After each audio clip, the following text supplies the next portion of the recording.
Daily Horoscope, December 24, 2024, para kay Virgo. Virgo, the card said here, may mga taong nagne-negative sa iyo sa araw na ito kahit kasayahan natin sa araw na ito, no? Nakikita ko dito may mga bagay na masisira o mawawasak. May mga bagay na panghihinayang ka, so kailangan magpakatatag ka sa araw na ito kasi may mga bagay na hindi aayon sa kagustuhan mo or madi-disappoint ka. Huwag ka masyadong pakampante sa araw na ito. Kumbaga, huwag mong i-depend yung kasayahan mo sa ibang tao, no?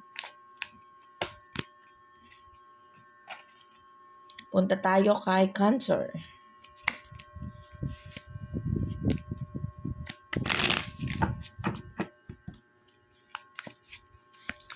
Cancer, sinasabi dito may mga bagay ka daw malalaman o matutuklasan. Pero nakikita ko dito, itong malalaman mong solusyon sa problema mo ito ay makakapagpatanggal kung ano yung mga pinagdaanan mo. Maaaring may matapos na mga kaguluhan, magkaroon ng pagkakaunawaan at pagbibigayan. This card showing you are in the good energy sa araw na ito. No? Nakikita ko dito yung mga pighati o yung mga stress mo before masusolusyonan yan. Kasi nga, sabi sa cards, may gagawa naman daw ng pamamaraan at ilalaban naman yung pagkakaunawaan. So, maganda ang araw natin ngayong Cancer. Pupunta tayo kay Pisces. Pisces, the card said here, you need to be careful sa mga taong nakapaligid sa iyo. Hindi lahat ng tao nandiyan ay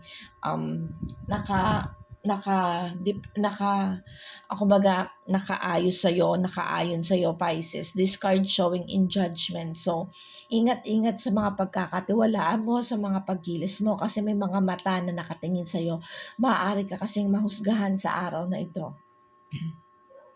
Nakikita ko kasi dito na wala namang kaguluhan na mangyayari, pero nakikita ko dito na alam mo yung mga chismis, yung mga sabi-sabi, ganon. No? Nakikita ko rin dito sa cards na may mga bagay na hindi ka masusolusyonan. May mga bagay na hindi mo kasi kayang i-please lahat. No? Yun yung nakikita ko dito. So, you need to be careful sa mga pagkilos mo sa araw na ito. At nakikita ko kasi may mga something na nagne-negative sa'yo.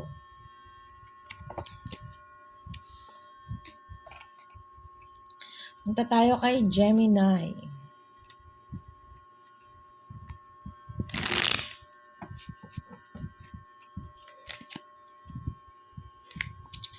Gemini, the card said here, hindi mo daw kailangan lumayo para maging masaya. Hindi mo na daw kailangan gumawa pa ng pamamaraan. Basta tuloy-tuloy lang daw, ilaban mo kung ano yung mga bagay na gusto mo. Nakikita ko dito sa araw na ito, hindi kumpleto yung mundo mo or sabihin na natin na may mga nagne-negative para sa iyo kasi in the world. So, ibig sabihin may mga inaasahan ka pero hindi ito mapuproceed. May mga moment na gusto mong ayusin yung isang bagay pero hindi naaayon sa iyo, no? Nakikita ko dito sa araw na ito, hindi makukumpleto yung happiness mo.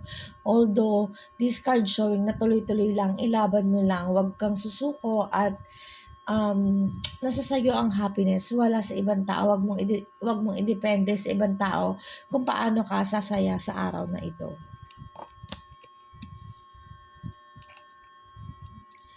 Pupunta tayo kay Aquarius.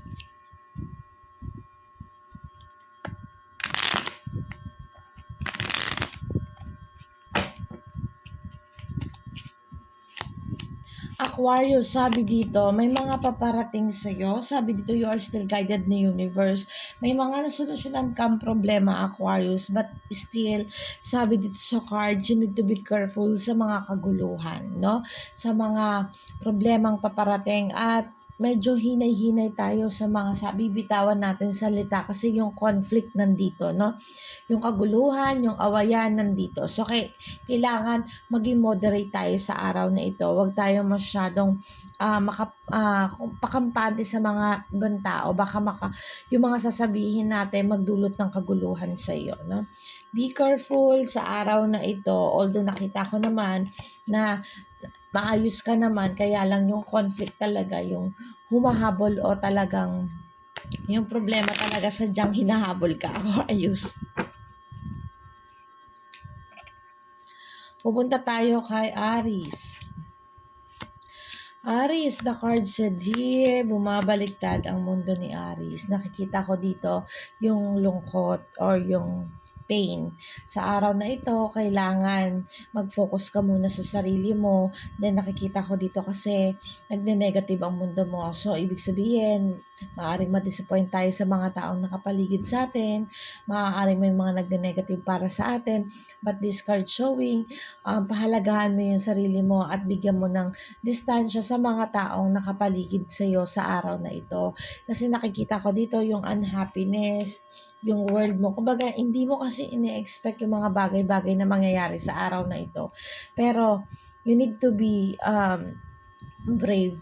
Guardian mo yung sarili mo. Mas maganda kung mag-focus ka muna in yourself kaysa dun sa ibang tao.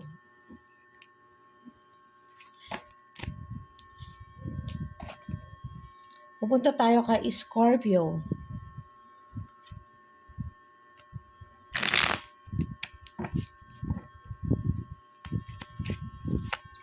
Scorpio, the card said here you feel pain at this moment. Confused, sabi dito sa cards. May mga bagay ka daw na hindi pinaglaban o may mga bagay ka daw na mga sinukuan na talaga namang nakakapagpasaya sa'yo. Ibig sabihin, sa araw na ito, you will encounter the person, yung mga tao na nagpapadown sa'yo. Sinasabi dito na hindi ka masaya kasi yung kabuuan ng mundo mo ay hindi nagiging okay. In the end, may mga taong nagne-negative sa'yo, kaya itong naging nangyayari, nasasaktan ka o nabibigo ka. Nadi-disappoint ka sa mga taong nakapaligid sa'yo. But still, Scorpio, ikaw ang may handle ng iyong buhay. Ikaw yung may handle ng araw mo. Make things na makakapagpasaya sa'yo, Scorpio. Pupunta tayo kay Leo. Leo, the card said here. The card said here, may mga nagne-negative din. Sabi dito, nawawalan ng pagbibigayan. I don't know kung ano nangyayari, but this card showing may mga taong susukuan ka. May mga, matatapos yung mga betrayal, yung mga sigalat o problema, hindi mapoproceed yun, pero mararamdaman mo yung pain, yung konting yung mga sigalot o yung problema ng mga nakalipas pa. Sabi dito, may mga nagne-negative, baka ine-expect mo matatapos yung problema sa ngayon, but you still feel the pain. Mararamdaman mo yung mga taong walang pagkilos o paggawa, no? Para maging maayos kayo. This card showing na negative cards kasi yung cards mo ngayon, Leo. So, still focus for yourself, and then nakikita ko dito, kailangan gumawa ng pamamaraan kung paano tayo magiging masaya. Sagittarius. Sagittarius, the card said here is strength or katatagan. Sabi dito, may mga negative na tao pero determinado ka maging masaya. Nakikita ko dito may katatagan ka. Nakikita ko dito regarding sa mga blessing, may mga paparating sa'yo. Sabi dito, Sagittarius sa cards, maayos naman ang araw natin ngayon. Although nakikita ko rin na kailangan pag-ingatan mo kung paano ka gagastos o maglalabas ng iyong salapi sa araw na ito.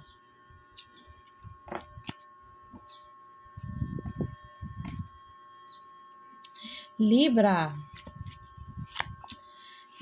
in judgment but still guided ni universe. Sabi dito sa cards, meron nakaka-stress at nakakapagod itong araw na ito. Sabi dito, may mga bagay na pagdidesisyonan pero you need to be careful sa mga desisyon na gagawin mo kasi nakikita ko dito yung judgment na nakabaliktad.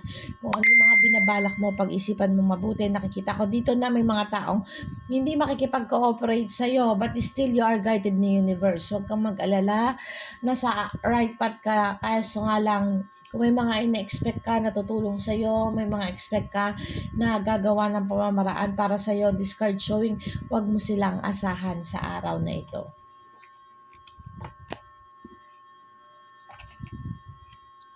Pupunta tayo kay Capricorn.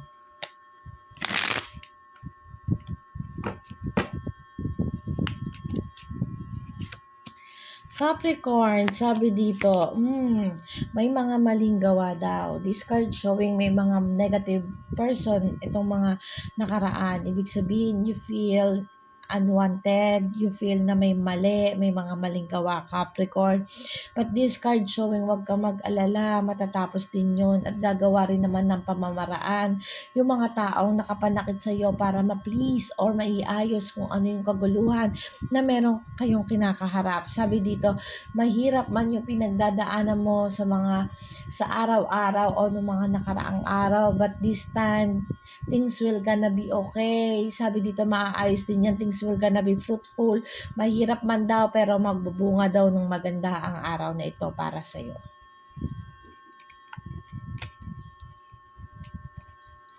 Pupunta tayo kay Taurus.